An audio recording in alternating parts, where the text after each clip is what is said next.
Hello and welcome to Imp's Adventures Podcast on the Social Suplex Podcast Network. Help the network out by leaving us a 5-star review, give a donation directly through Red Circle, and become one of the amazing community by joining the Social Suplex Discord. The link is in the description. Order merch from all our shows over at chopped-tees.com. Thank you to Dickie. Read the Social Suplex newsletter. Shout out to Trish and Tim as always, and to every person who's contributed so far. Listen to the other top-notch shows here on the Social Suplex Podcast Network, One Nation Radio, Keeping It Strong Style, All Things Elite, Wrestling Art with Chris Things, Trish and Sarah, Tunnel Talk, and Sam Brown's AEW Match Guide. My name is Matt Mayer, aka Imp, and this is your quick look back at the AEW week that was. 30 minutes of our final time, our final week in the 2300 arena in Philadelphia. And just like with every other kind of relationship, as much as I love you, as much as magic that first week was, by the time it's week 3, would quite like to just be somewhere else. That's why most holidays, at max you're looking at 2 weeks. If you're there for longer than 2 weeks, you know what? I'm actually okay to go home now. Like this extra week actually wasn't a good idea. Just to go for the 2. Just do the 2 weeks. Those first 2 weeks, you know what? Absolutely fine. Absolutely grand. As soon as it entered week 3, I'm okay to not be here now. There's little gripes being like, oh, it was lovely. It's a lovely relationship. And by week 3, little things starting to irk me. Just like, okay, yes, I get it with the types of chants that they're trying to do and get over in the different environment in the smaller studio kind of feel. Week 1 and 2, especially week 1, it's lovely and it's charming to hear them come up with like funny little quips or anything. Week 3, someone does a quip, I go, shut the fuck up. Just there's such different reactions. It's like, mate, seriously, I'm trying to watch the wrestling here. It got to me, man. Weirdly, week 3, it all broke me.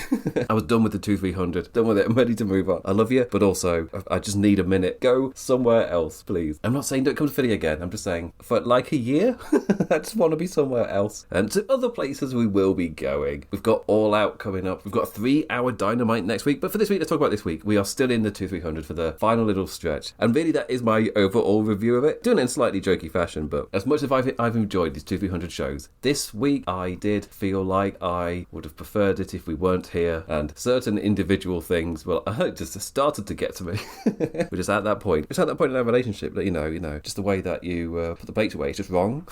It's just wrong. It doesn't make any sense to me. The way that load the dishwasher, first I thought, no, it's quirky and it's charming you do it that way. Just do it better. Your way makes no sense. Little things like that, I feel like how I'm talking to it. I'm not relaying any real world experiences here. As in, those little quirks that were charming at first, I'm ready just need at least a minute away. Absence makes the heart grow fonder, and in that sense, the ECW arena has been too present. So let's move on to the soundbite. Let's do the soundbite for the AEW Dynamite show from Philadelphia, Pennsylvania. With Bryan Danielson on commentary, Excalibur made a point of this being a change with Danielson's wrestling days behind him. Immediately immediately feel like there's going to be never any angle ever, but I would love Daniel Bryanson to be on commentary permanently. That would be great. I'd love that. I think he's great. But this is wrestling. As soon as somebody directly says his wrestling days are behind him, I immediately have that reaction. It's like, are they though?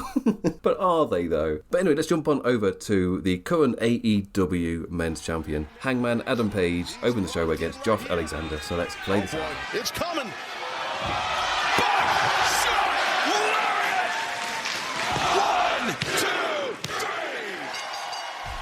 Wearing your heart on your sleeve is code talk for not being very smart. Don't Cut It said trying to bring Hanger's character down. The crowd just chanted bold at Alexander in their banter, and the Canadian soon found himself at their feet after the champion sent him into the front row. Tall Joshua had his suplexes to counter Page's shots. German on the apron with the grip held went to do the same on the paddler's entranceway, only to get countered and landed high as he was suplexed into the guardrail. Mighty applause after the Arahara moonsault. The Callis lads failed and tossed about as they tried to stop Buckshot. Nailed and 1-2-3. Excalibur calling about how Hangman was against numbers odds there. I don't know how I feel about this match. I'm torn between it being one of Josh Alexander's best, but also not as good as I thought it was going to be. The match that I'm kind of wanting, I'm expecting to get at All Out. So it's fine.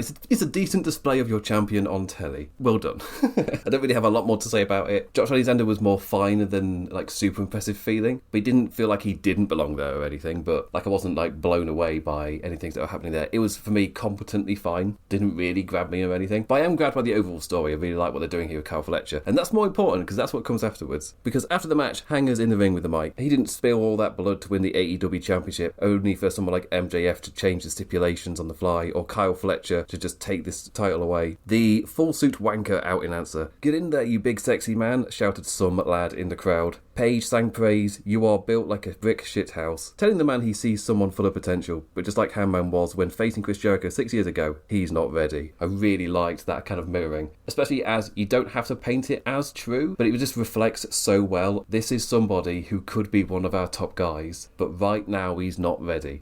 Different people can tell Carol Fletcher that, as in, you will be, you're just not there quite yet. And Hangman Page is somebody who can speak from experience of going through that. So I really like him seeing that mirrored, even if it ends up being not true and Carl Fletcher is like maybe more ready than people realise. It makes sense that Hangman would see those comparisons to what happened to him. So no, it's good whether what your intentions are regardless. This is just good stuff. But in anger, the young un, I decide when my prime is. Fletcher calling himself ready and announcing to Hangers that he wants his shot. Hangman the respectful champion, giving him the match, but he needs something from Fletcher. The Beat Paws got a socks from Philly. They're really still stuck on those socks, huh? Yep. It's one of those times where Hangman Page is normally really good at taking in the banter from the crowd and just working it quite naturally what was happening. It seemed like he tried to do that here, but the crowd were just stuck on the socks thing. So I'm really happy that we're not going to be in Philly for that match. And I do hope that the Canadians in Toronto don't continue the socks thing, especially it'll make no sense given he's all booted up. The champion got him to promise to make the challenge by himself with no ringside fellas or shenanigans. Philly showed their maturity, reacting to Kyle's phrasing of, "It'll be man on man." Can you tell in my notes?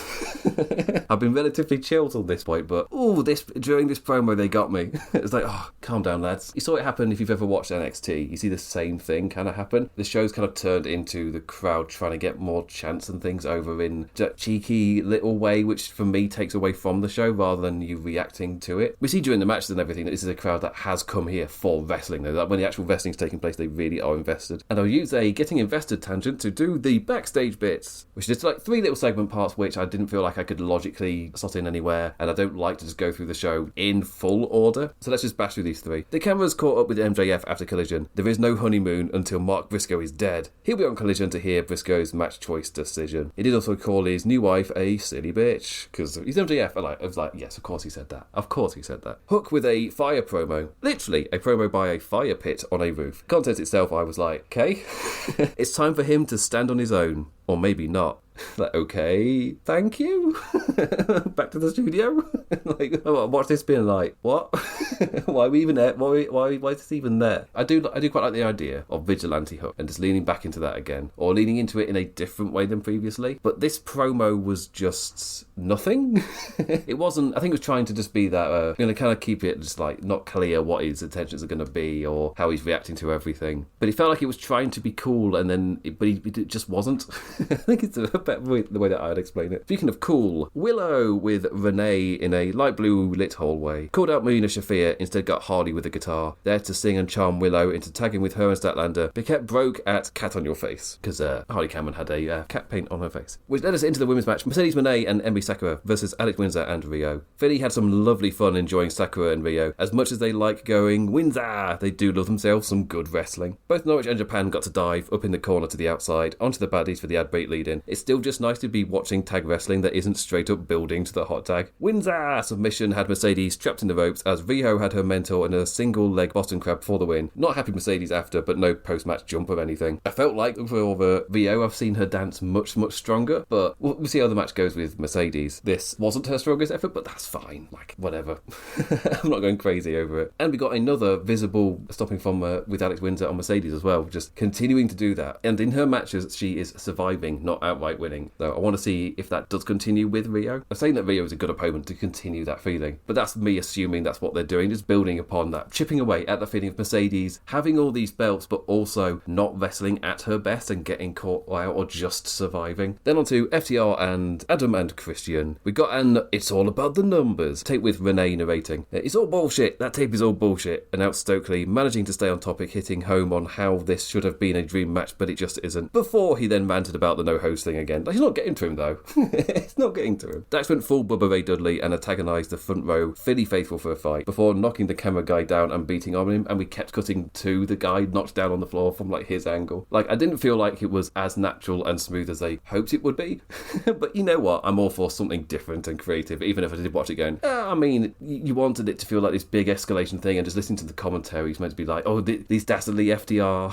When it, I couldn't look past the cogs of creative turning But that wouldn't be a cool idea if we did that. I did like cutting to the camera angle on the floor, though. But this week was all about the boos for FTR. No Copeland, no Christian. We're going to wait for Toronto or Dynamite next week. We've got 3 hours to fill. Hopefully they're there. We've got time to fill on that show. Then what I think was my favourite thing on this show, Ricochet versus Shelton Benjamin. Ricochet called the Hurt Syndicate cowards, so his match with Shelton Benjamin would be 1-on-1. The dickhead took the fight to Shelton, whose flips were kicked out of with the power to a "you fucked up" chant. Poor Richard can't even fly with Babyface Fire without the crowd cheering for his eventual demise. One hell of a power toss too. Benjamin's singles matches continue to be the actual best part of this Hurt Syndicate run. During the ad break, chanting B-A-L-D-I-E, Baldy, in time with Ricochet stomps. I did enjoy that, and it's also like during the ad break I feel like I'm a bit more accepting of silly fun. And this is the match for it, actually. this is the match where I'm absolutely fine with crap like this. But it didn't stop. We got Let's Go Bold Guys and Bold Guys Suck for one of the most silly advertisement breaks in a while. And then we bowled people to the tune of Syndicate's theme. Is that a creative peak? Or was that like one too far? I can't decide. But it felt like the next thing that they just got stuck on was who could come up with the funniest bold person chant. But from the break, during loudly for Benjamin to suplex the man one more time. Just nice to prove, in spite of the boldness, the crowd were actually invested in the action. And bloody hell, Benjamin's thrust kick is still incredible. Followed by a roundhouse kick later that had even the yes man shouting, "That was a good kick." Our first This Is Awesome of the week, right before Ricochet surprised everyone with a pair of scissors. EC dub,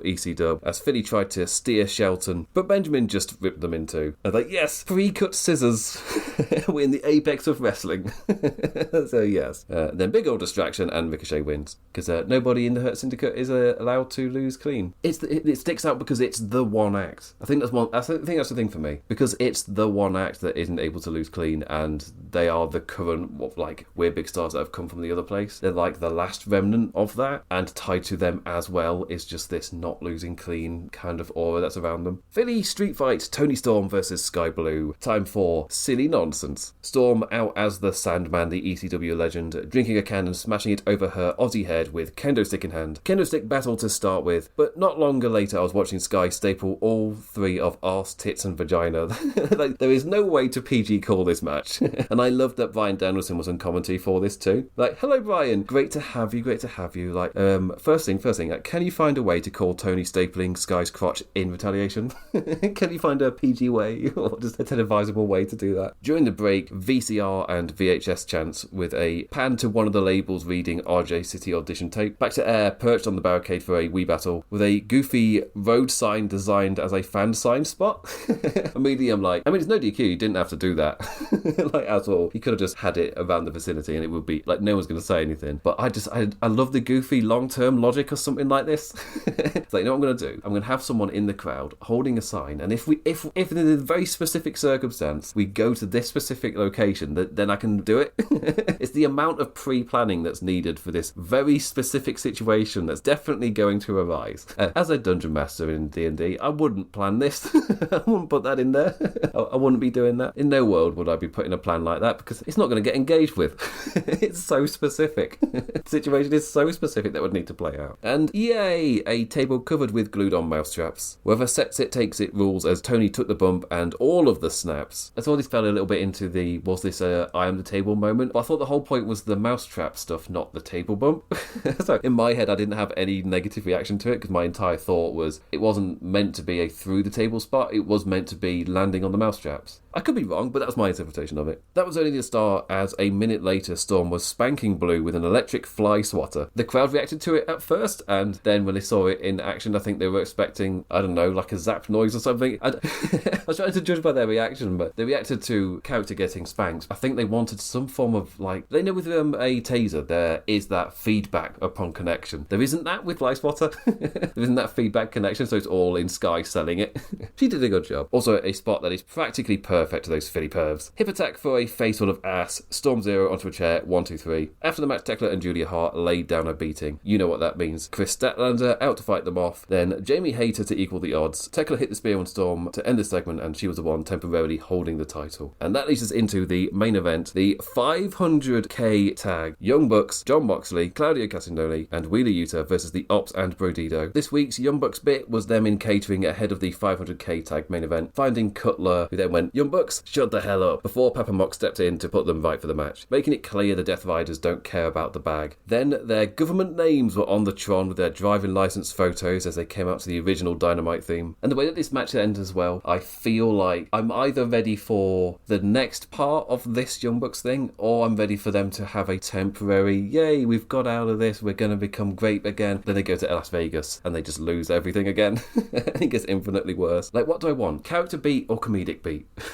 Which one are they actually calling for? A big old party tag fun in the main event. From jesting with the Bucks to meat as Hobbs charged from corner to corner. Brodido are so over, and it looked like we're in for yet another entertaining hero win at Matt and Nick's expense. But then they grabbed the feet and the roll-up pin, and Bandido suddenly took the pin. The Bucks grabbed the bag and scattered fast, clearing for the Death Riders post-match beatdown, and Darby Allin run out when a hooded lad jumped the wee one, Daniel Garcia. The 3-week story, or I don't know how long they were telling this beforehand. I want to say since All In, maybe. I'm slowly tickling this, but it's really kicked in over their stay in Philadelphia. The story coming full circle as the show ended with him joining the Death Riders, tied Darby's legs around to then stomp his head into a chair, but instead tying accidentally moved Allin and missed the chair. But no fear, just amp up and do it again. Got a great reaction on the second attempt, so who gives a shit? It's fine. And then in Collision, they even aired both versions. Like, it's all part of the beatdown. I think it's because their second stomp gets such a good reaction that it's fine. It doesn't matter. But that was Dynamite. It was the episode where the crowd finally started to hit me. I was like, I'm ready to just be somewhere else. And the show itself felt absolutely okay. There were some matches which I was kind of looking forward to, but didn't like blow me away or anything. Like Tony Storm's at Sky Blue was silly fun, but it felt like it never hit that gear that a lot of the women's no DQ matches have hit in the past, which is fine for where it was on the show and where they are in this kind of momentum of everything building to All Out. Like, I don't need it to be that crazy thing. It felt like a very slightly watered down TV version, which if it is fine. Like, that's okay. It just means I'm not blown away by the show. And that's really my takeaway from it. Kind of ready to move on from Philadelphia, but also the quality of the show itself feels like we're just running the same stuff again, because this was also the show where I started to just have not much of a reaction to the party main event. Like, they are still really fun and I really enjoy them, but there's one on Collision and there's one on Dynamite every week, so by the end of this stay I've seen 6 of them. Which is that's just too much. As much as I love them, and they are some of my favourite things, and I was raving about how you can just use this as maybe to try and create a new standard for AEW, where you got these multi-person matches and then you rotate people out of them to have singles matches, which is technically what they did this week with Hangman Page having a singles match and Josh Alexander as well. Like, they used those multi-man matches to give Josh Alexander wins, then at the end of the stay he gets a match with the world champion. Like, I like that in theory. It's just that 6 within 3 weeks is just a lot. Like, I would have been absolutely fine if there wasn't one on Collision this week. And speaking of Collision, let's just jump on over the final show of the 2-300 stay. I'll be honest, happy to be off with you, which I feel like is quite a good sentiment to go with MJF and Mark Briscoe started the show. So let's play the sound clip. Let's jump on over to Collision. Running a business means checking a lot of boxes. Let's see. Payroll? Check. Inventory? Check. Insurance? Good thing Simply Business makes getting small business insurance fast and easy. Check insurance off your list at simplybusiness.com. A mochi moment from Tara, who writes, "For years, all my doctor said was eat less and move more, which never worked. But you know what does? The simple eating tips from my nutritionist at Mochi. And after losing over 30 pounds, I can say you're not just another GLP-1 source. You're a life source. Thanks, Tara. I'm Myra Ahmed, founder of Mochi Health. To find your Mochi moment, visit joinmochi.com. Tara is a Mochi member compensated for her story. Oh, God! And his attention! Look at that! And then from behind, and this is out of control! What a snake in the grass. Mark Briscoe is pre-taping that and tricking the former AEW World Champion. Oh, no! He's got the touch reflex! So, what match stipulation did Briscoe choose? Maxwell was out first to elevate himself as the champion, future champion and motion picture actor. Mark, father of 9, cooked up something crazy. Tables and hundreds of thousands of thumbtacks, using the video to jump us into a brawl. I did recently watch, I think it's 100,000 Beavers. This is a definitely a unique film, but my favourite thing from it was my friend's dog seemed to just be totally in. He was having a great time watching this film. He we were all there with me over with his friends, and the dog is one of the friendliest dogs in the world, so he's just moving over from person to person. He's one of those dogs where everybody just wants to give him a little ruffle because he's just got this happiest face. He seems to just always have this smile on. And then 100,000 Beavers come on, and these people dressed in beaver suits.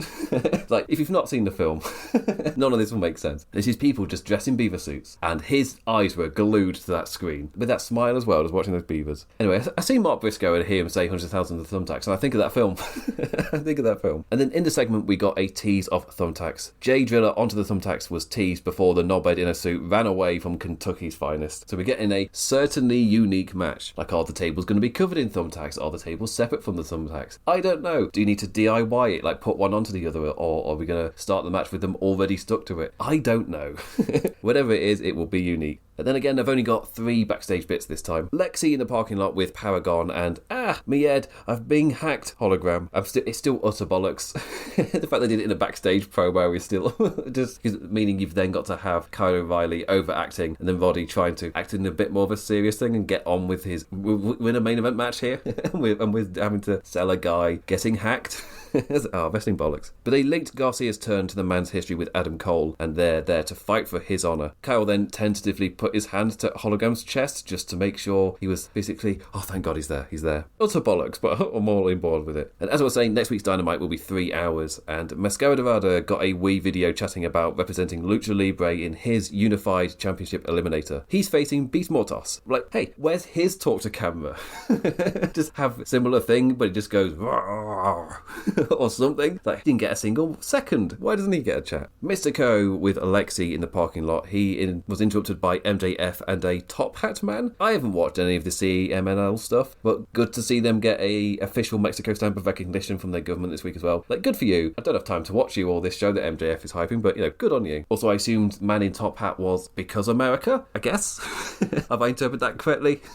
Top Hat, relatively Abe Lincoln, possibly because America, and they're the baddies. I'm assuming that's what's happening here. Onto the Unified Championship Eliminator. Konosuke Takeshita versus Anthony Bowens. I'm not on Twitter, so a lovely Tony Khan tournament surprise for Matthew. And for Bowens, the kind of big opportunity lost that this character kind of needed to. Like, gives him something a little more substantial to add to his perceived frustration. At this time, obviously, not knowing it's going to feed into a later segment. And for his character, We Want Max certainly didn't help, which was chanted during the ad break. Bowens' hurty leg gave him an owie that halted his flow against the G1 Climax winner more than once. Mighty Blue Thunder Bomb, stiff as fuck knee, and Waiting Fire and Takeshita advanced. Winner takes part in a 3-way at All Out. But later on, Jerry Lynn chatted with Bowens again, but Caster stumbled in after his big loss into the full ire of the Pride. Caster with full crowd support as he showed the fight when old Jerry Lynn grabbed the mic and told them both off. You're going to play with your brother, damn it, and you're going to have fun. Blake Christian and Lee Johnson then came out to jabber. Like, why are you wasting these time with these two when you could be investing in a real tag team? Old man with his shirt off got a pop before Christian and Johnson just beat them up. Bowens out on the entrance way selling the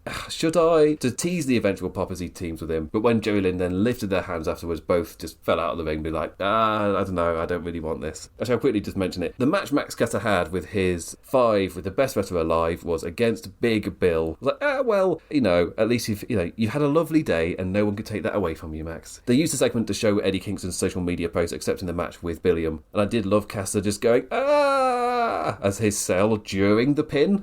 He's just lying on his back and he's just going, just to sell how much it hurt. That's the kind of shit you can do in a smaller arena, in a more like studio setting where that audio would just be picked up. And I just love it. We Want Eddie chanted after the match as the tall human cut his jabber, setting the return for All Out. So don't worry, this isn't just going to be a low-key telly thing, this is going to be at All Out. But it was after that match where Bowens was backstage and Caster stumbled into him and that set everything up. And for this show's multi-person, a 10-woman match, 5-on-5, 500k tag, Megan Bain, Penelope Ford, Tekla, Sky Blue and Julie Hart versus Jamie Hayter, Chris Statlander, Harley Cameron, Ty Mello and Anna Jay. And definitely this, I feel like for both the main event of Dynamite and this one, it's where I was zoning out a little bit the most just because there's been so many.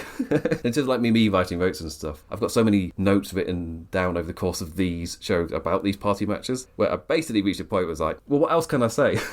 This is the 6th one since in this quick succession to write about. Tension amongst the goodies with Chris's Death Rider situation. Yuta immediately was out at ringside with advice match for stat again. I've spoken so much praise about these multi-person tag matches. Not as much praise as Storm heaped on Anna Jay's bottom on commentary, but I kind of did reach my limit this week, which is a bit of a shame. I love them. They're fun. They give so many characters room to dance, but having at least 2 every single week is a bit much, even for old chirpy me. Big Megan Bain and strong Jamie Hayter got a grand big lasses lumping at each other reaction, before all the lasses ran riot and got their shit in rapid fashion. Tits and shit flying everywhere. I love it. Tony Storm on commentary with her always unique analysis. Spear from Tekla for the win, and the boo baddies are rich. Mina Shirakawa and Queen Aminata out for the post-match beating save. Equipped with ice cooler and spatula in a whatever we could grab from catering run out. Brawl, bitches, shouted Tony into the mic before diving onto a pile of women. A wee Statlander and Hater tease before refocusing onto Storm and Tekla with a spear into a Storm Zero as its final note. And that will send us into our 3-hour show regarding the women. And speaking of sending into the 3-hour show, I'm assuming there's going to be a big segment with FTR, with Copeland and Christian. This week they once again faced Adam Priest and Tommy Billington. A return match from last week, this time with a tad more room for the young uns to show what they can do. Felt like especially Adam Priest did one spot in this match which got a huge reaction, and I think I've seen it clipped on Blue Sky, but I don't know if he did more clips on the other site. Looking like Dax and Cash were just going to beat them up again. After the break, that continued with our baddies rope pulling, stomping and shit talking. Adam Priest eventually amped up and fought back. Billington paid for it with a body drop onto the apron, but we got to see what the Priestman can do. A totally unserious spot with Dax going shoulder first into the ring post, then taking a drop kick from the opposite corner and falling back into the ring post again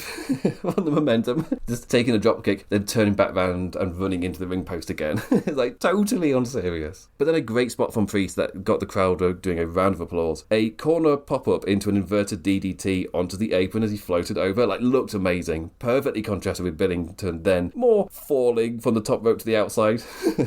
More falling than flying. Double headbutt for our hopeful near fall. Even FTR's usual post-kick-out flow was interrupted to a great reaction from the crowd with both Dax and Cash caught in submission when stuffed pile driver and it was all over, but job accomplished in getting Priest light. With that kind of being the aim, you've accomplished that. The Unified Championship Eliminator returned with this match with a Unified Championship on the line. Kazuchika Okada versus Michael Oku. Again, I'm not on Twitter, so I had no fucking clue what was going on here. It's like, it's an Eliminator tournament, the champions in it, and the title's on the line? Wait, you're going to have to explain this to me.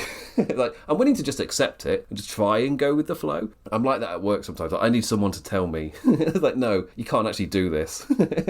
Like, no. Like, I know you're probably going to try, but you shouldn't do this because it's not going to go well. But there was a video before the match which was very much appreciated. Like, folk talk about that hypothetical person who just doesn't see the social media posts. Yeah, hello, that's me. Name's Matt. I did the intro at the start. Oku is so good at taking that one bump that convinces you that he's just done. Then you just always get into his fight back afterwards. In this match specifically, every neck bump he took afterwards just got a huge reaction from the crowd. At Forbidden Door, it was the pounce that had him basically shooting star press himself or bumping onto the London floor. Here, it was Okada hitting his amazing dropkick with Oku basically taking a top rope trust fall into the barricade. In the ad break, Kazu patted a baby's head before throwing Michael back into the ring. What a heel!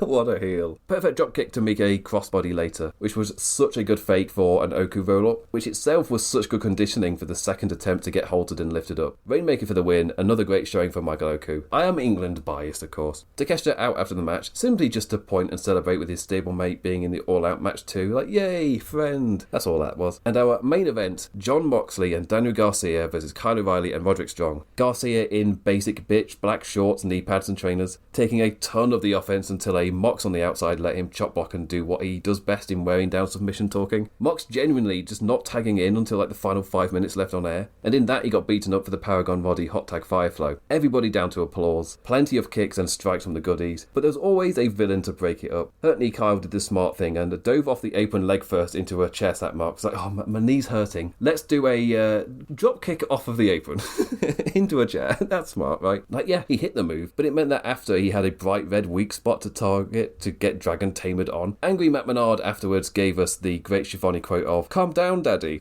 It's just, as soon as he said that, it's like, oh, so his first name is Daddy. That's what yes. That's what I took away from this. Daddy Matt Menard and Tony Schiavone just calls him Daddy.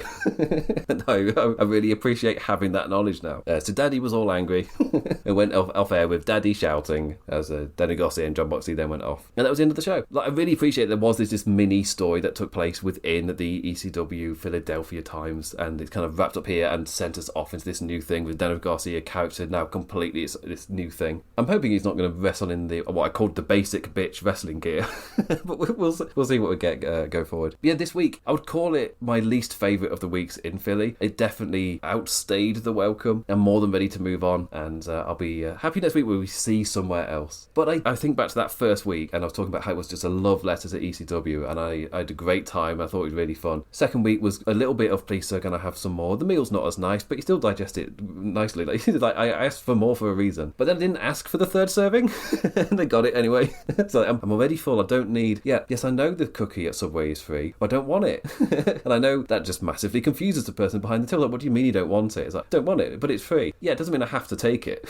I just don't want it. Just like here, in watching these extra shows, I did take the cookie. I just gave it to somebody else in the office. Which I couldn't... I don't know if my Britishness where I just couldn't let it get too awkward. It was just becoming too serious. Anyway, I don't know if that story's relatable or not. But that does bring me to the end of the review for this week of AEW. Not the craziest week or anything. We are in that midway point where we're just before the week going into the shows, just before the go-home shows. So next week will be a little bit more exciting. We've got our 3-hour Dynamite with the show being on a Saturday, which makes it a bit easier for me knowing that I've only got to review a bulky Dynamite, but it's Dynamite and then it's a pay-per-view. So got a lot of stuff to get through. But thank you for listening, liking, engaging in any form, any manner. Always appreciated, never taken for granted. I'll be back this time the next week to talk about AEW Dynamite, the 3-hour show, and talking about All Out from Canada.